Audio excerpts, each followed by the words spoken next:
다 함께 찬송가 370장 함께 찬양하겠습니다. 찬송가 370장입니다.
이 시간 코로나의 위기 속에서도 선교에 힘쓰고 있는 선교사님들의 그 가정과 그리고 어려움 속에서도 복음을 전하는 국내 미자립 교회를 위해 함께 기도하길 원합니다.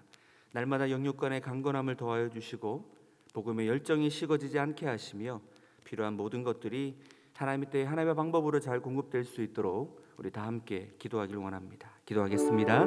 사랑과 은혜가 충만하신 하나님 아버지, 코로나 위기 속에 땅끝까지 복음을 전하는 선교사님들의 가정을 축복하여 주시고 이 어려운 시기를 보낼 때에 몸과 마음이 지치지 않도록 주님께서 강건함을 더하여 주옵소서.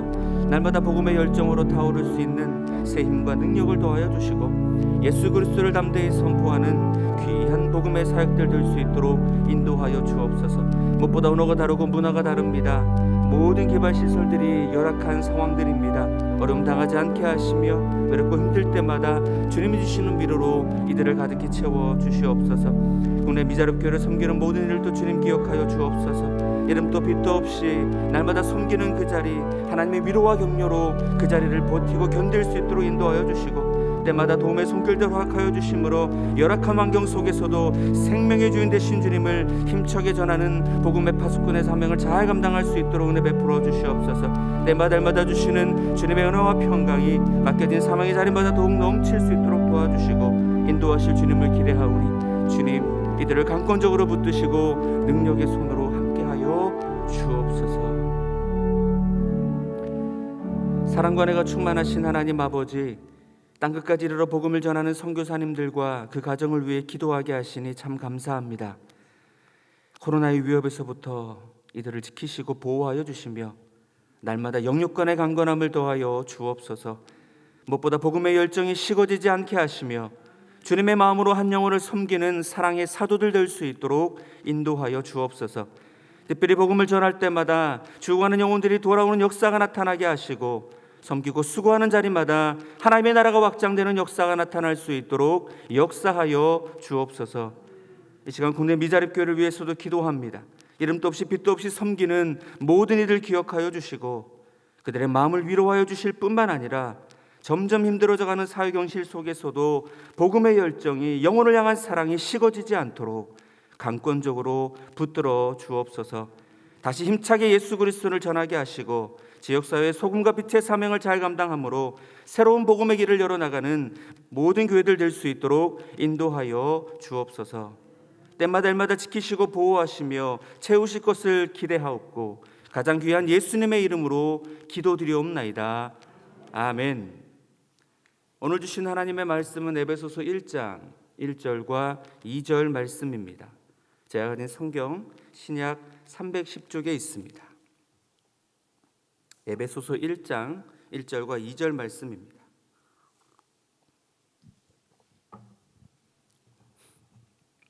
우리 다 함께 봉독하겠습니다. 하나님의 뜻으로 말미암아 그리스도 예수의 사도된 바울은 에베소에 있는 성도들과 그리스도 예수 안에 있는 신실한 자들에게 편지하노니 하나님 우리 아버지와 주 예수 그리스도로부터 은혜와 평강이 너희에게 있을지어다. 아멘.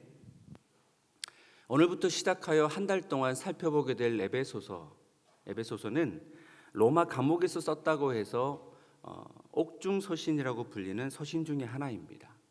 총 6장으로 되어 있고요.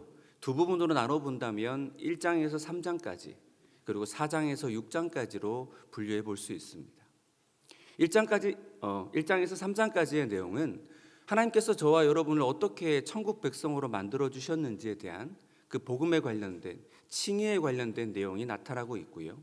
4장에서 6장까지는 그 천국 시민들이 하나님의 백성들이 어떻게 하나님의 백성답게 살아가야 될 것인지에 대한 성화에 대한 부분을 잘 설명해 주고 있습니다. 이처럼 칭의와 성화가 아주 균형 잡히게 설명되어 있는 좋은 서신이라고 볼 수 있습니다. 오늘 본문 1절과 2절은 에베소서의 인사말에 관련된 부분입니다. 인사말 부분 중에 저는 3개의 단어 은혜, 평강, 그리고 성도라는 이 3가지의 단어를 조금 깊게 살펴보기를 원합니다. 여러분, 은혜가 무엇입니까? 은혜입니다. 지금까지 지내온 모든 것은 주님의 은혜입니다. 여러분, 은혜가 어떤 사전적인 뜻을 갖고 있죠? 받을 자격이 없는 자에게 주시는 것입니다. 받을 자격이 없는 자인데 그것을 무상으로 주어지는 것을 우리는 은혜라고 합니다. 여러분, 은혜를 누구를 통하여 어떤 사물과 어떤 대상을 통하여 설명할까 고민하던 중에 저에게는 이 에베소서를 기록했던 사도 바울만큼 강력하게 은혜를 드러내는 인물은 없다 생각이 들었습니다. 여러분, 사도 바울은 원래 어떤 사람이었습니까? 예수 잘 믿는 사람이었습니까? 아닙니다. 그는 처음에 기독교인들을 잡아 옥에 넣는 핍박자였습니다. 스데반이라고 하는 훌륭한 초대교회 지도자를 죽이는 일에 앞장섰던 자였고, 그리고 예루살렘으로부터 다메섹까지 240km나 떨어진 그곳까지 예수 믿는 자들을 핍박했던 자, 그가 바로 사도 바울이었습니다.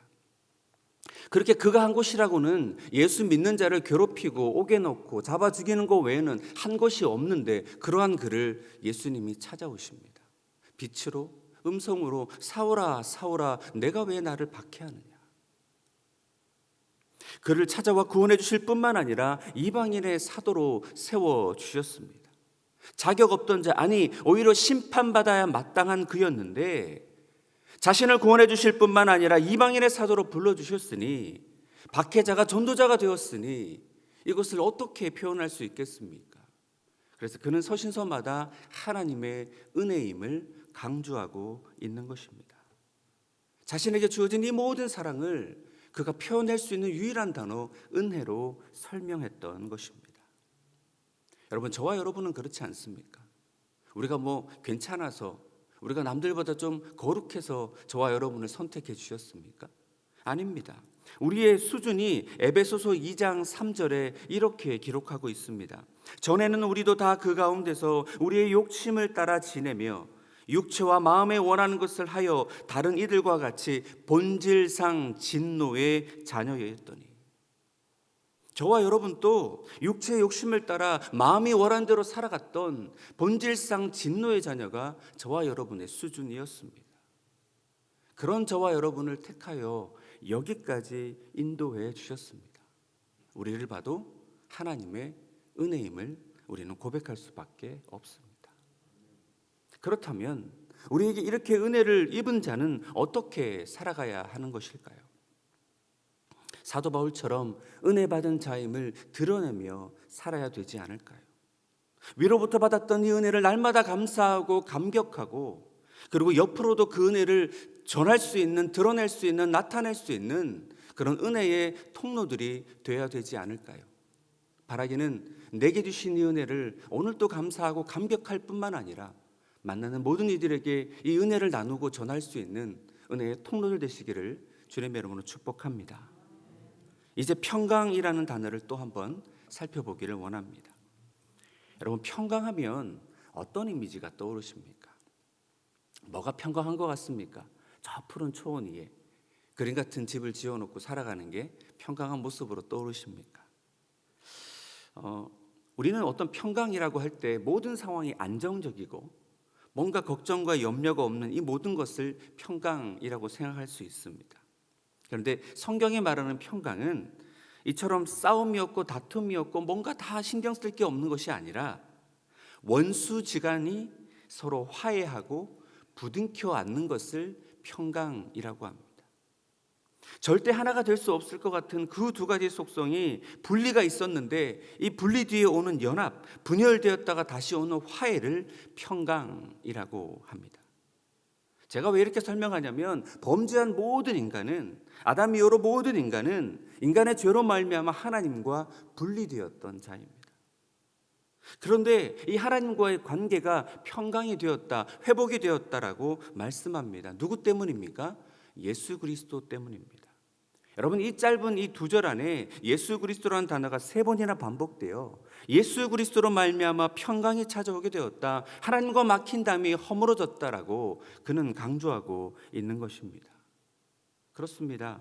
예수 그리스도로 말미암아 하나님과 막혔던 담이 허물어졌고, 범죄한 저와 여러분이 하나님과 다시 화해하게 되었으며, 나가 하나님과 부둥켜 안고서 하나님과 함께하는 그런 평강의 관계가 시작되었다라는 것입니다. 여러분, 이 평강이라는 단어가 왜 놀라운 단어냐면, 지금 사도 바울이 있는 이 서신서를 쓰는, 이 편지를 쓰는 공간이 어디입니까? 어디라고 아까 말씀드렸습니까? 감옥입니다. 더럽고 춥고 불편하고 냄새나고 고통스러운 자리가 감옥입니다. 위로받아야 되고 오히려 평강을 전해받아야 되는 그인데, 오히려 그는 위로를 전하고 평강을 전하고 있습니다. 왜요? 그 자리까지 하나님의 평강이 임했기 때문입니다. 우리 그리스도인의 평강은 상황과 환경을 뛰어넘는 평강인 줄로 믿습니다. 골로새서 3장 15절은 이렇게 권면합니다. 그리스도의 평강이 너희 마음을 주장하게 하라. 평강을 위하여 너희가 한 몸으로 부르심을 받았나니 또한 너희는 감사하는 자가 되라. 여러분, 그리스도의 평강이 저와 여러분의 마음을 날마다 주장하기를 소망합니다.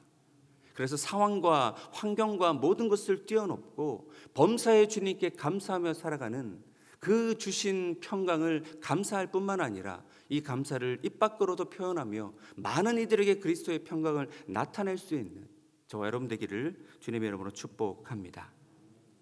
이제 마지막으로 성도라고 하는 단어를 살펴보려고 합니다. 성도. 여러분, 성도를 조금 더 세 가지적 차원에서 살펴보려고 하는데요. 첫 번째, 성도의 첫 번째 사전적인 의미는 한자 그대로 거룩한 무리라고 합니다. 거룩한 도를 따르는 사람들이죠. 저와 여러분은 어떻게 거룩한 자가 되었습니까? 우리가 순결하게 살기 위해 몸부림쳐서 우리가 뭔가 거룩한 존재였기 때문에 거룩한 자, 성도라고 부름받은 것입니까? 아닙니다. 은혜 입은 자가 될 수 있도록 평강의 관계를 맺을 수 있도록 예수 그리스도께서 죽으시고 부활하시기 때문에 그렇습니다. 여러분, 예수 그리스도께서 저와 여러분을 당신 안에 포함시키셔서 우리를 거룩한 존재로 만들어 주셨기 때문에 저와 여러분은 자격 없지만 성도라고 불림받는 것입니다. 예를 들어 본다면 이 마이크가 이렇게 생겨서 그런데 교회 안에 있는 마이크는 거룩한 성물입니다. 맞죠? 근데 이 동일한 마이크가 술집에 있다면요, 노래방에 있다면요, 느낌이 오십니까? 그렇습니다. 우리가 거룩해질 수 있는 유일한 비결은 우리의 힘과 노력이 아니라 예수 그리스도 안에 있기 때문에 그렇습니다. 그분이 우리를 택하시고 우리를 예수 그리스도 안에 넣으실 뿐만 아니라 저와 여러분을 거룩한 하나님의 존재로 빚어가시기 때문에 저와 여러분은 성도라고 불릴 수 있는 것입니다. 성도를 또 이렇게도 한번 생각해 보고 싶습니다. 오늘 본문 1절에 보면 에베소에 있는 성도들과 그리고 다른 곳에 있는 성도들이라고 표현하지 않고 뭐라고 표현하고 있습니까? 그리스도 예수 안에 있는 신실한 자들이라고 표현하고 있습니다. 자, 지금 성도들과 신실한 자들을 동의어로 사용하고 있습니다. 그렇습니다. 성도들은 예수 그리스도 안에 신실한 자들입니다. 여러분, 신실하다는 것은 어떻게 또 설명할 수 있을까요? 여러분, 신실하십니까? 여러분, 옆 사람 보면 신실해 보이십니까? 새벽을 깨우고 이렇게 나오니까 신실해 보이실 겁니다. 신실하다는 단어를 저는 예수님의 제자인 도마를 통하여서 설명해 보려고 합니다. 여러분, 도마하면 떠오르는 사건이 무엇입니까? 도마가 없던 자리에 예수님이 부활의 모습으로 오셨죠. 그래서 다른 제자들이 와, 내가 예수님을 만났다라고 이야기하니까 도마는 어떻게 이야기합니까? 나는 예수님의 손에 못자국 난 손을 만져봐야 되고 그 창에 찔린 옆구리에 내가 한번 손을 넣어봐야 내가 믿겠다라고 합니다. 그러자 예수님이 다시 도마에게 나타나셔서 어떻게 말씀하십니까? 내 손가락을 이리 내밀어 내 손을 보고 내 손을 내밀어 내 옆구리에 넣어보아라. 그리하여 믿음 없는 자가 되지 말고 믿는 자가 되라. 자, 여기서 믿는 자라는 단어가 신실하다라는 뜻입니다. 그렇습니다. 여러분, 신실해야지, 신실하게 살아야지라고 하는 우리의 촉발된 무엇인가 아니라 우리가 예수님을 잘 믿는 것을 뭐라고 한다고요? 신실하다라고 합니다. 여러분, 예수님 잘 믿고 계십니까? 여러분, 예수님 진짜로 잘 믿고 계십니까? 저는 예수님을 잘 믿는다라고 할 때마다 떠오르는 한 목사님이 계십니다. 고 한경진 목사님이라는 분이신데요. 이분이 수많은 목회자들이 가서 어떻게 하면 목사님처럼 훌륭한 분이 될 수 있습니까? 어떻게 하면 제가 훌륭한 목회길을 걸어갈 수 있겠습니까? 라고 찾아갈 때마다 그분이 얘기하셨던 한 문장이 있습니다. 뭘까요? 예수 잘 믿으십시오. 여러분, 이런 역설이 어디 있습니까? 아니, 예수님 잘 믿어서 신학교에 갔고 예수님도 잘 믿는 사람뿐만 아니라 예수님 잘 믿는 자를 만들기 위해서 신학교에 갖고 목회길을 걸어가고 있는 거 아닙니까? 그런데 이분은 이렇게 얘기합니다. 예수 잘 믿으십시오. 짧은 제 목회 경험을 비추어 봐도 정말 그런 것 같습니다. 여러분, 예수님 잘 믿지 않으면 내 생각을 믿고 내 감정을 믿고 사람을 믿고 성공 방식을 믿게 됩니다. 예수님은 점점 사라져가고 내가 하고자 하는 일과 내 야망과 내 욕망이 추악한 것들이 드러나기 시작합니다. 그래서 내가 원하는 예수, 내가 원하는 것들을 이루어 주시는 예수님만 남게 된다라는 말입니다. 여러분 삶에 예수 그리스도가 주인 되어 계십니까? 여러분 정말 예수님 잘 믿는 훌륭한 분들이십니까? 바라기는 예수님을 정말 잘 믿는, 삶의 주인으로 모시고 그분을 잘 따라가시는 신실한 자들 되시기를 주님 이름으로 축원합니다.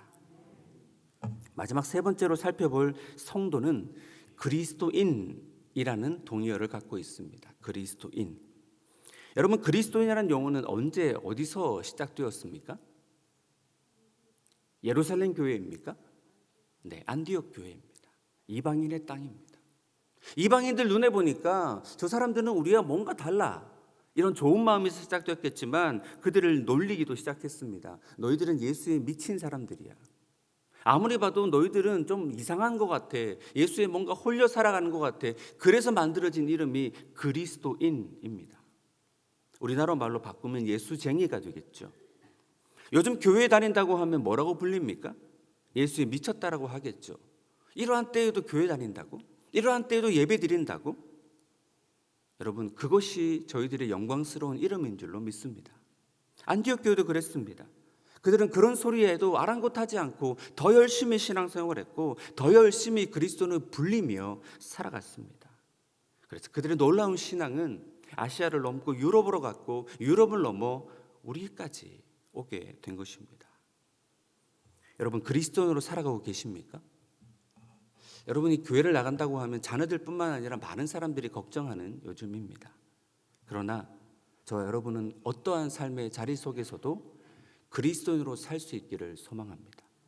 한 발을 세상에, 한 발을 주님께 두고 상황에 따라 이리 갔다 저리 갔다 하는 자들이 아니라 신실하게 주님께 묶여 날마다 주님 안에서 주님과 동행하며 살아갈 수 있는 저와 여러분 되기를 주님의 이름으로 축복합니다.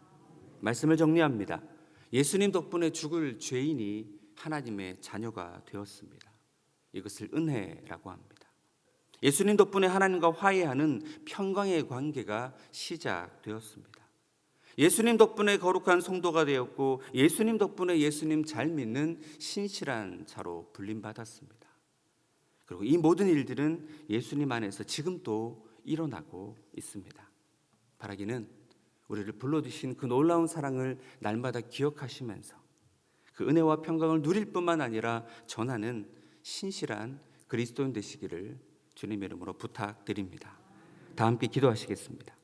사랑과 은혜가 충만하신 하나님 아버지, 죄로 인해 죽을 수밖에 없었던 우리를 예수 그리스도를 통하여 하나님의 자녀가 되게 하여 주시고 하나님과 다시금 평강의 관계를 맺게 하여 주시니 진심으로 감사드립니다.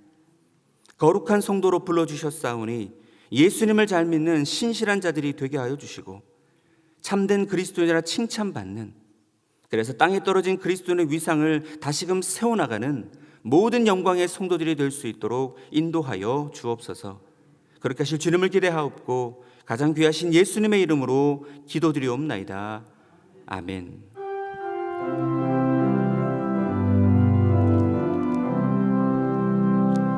주여 진실하게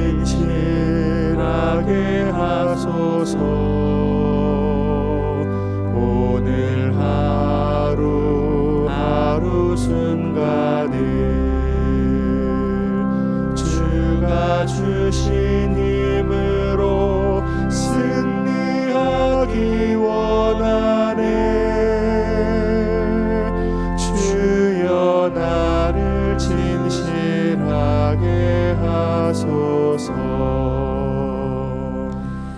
하늘에 계신 우리 아버지의 이름을 거룩하게 하시며 아버지의 나라가 오게 하시며 아버지의 뜻이 하늘에서와 같이 땅에서도 이루어지게 하소서. 오늘 우리에게 일용할 양식을 주시고 우리가 우리에게 잘못한 사람을 용서하여 준 것 같이 우리 죄를 용서하여 주시고 우리를 시험에 빠지지 않게 하시고 악에서 구하소서. 나라와 권능과 영광이 영원히 아버지의 것입니다. 아멘.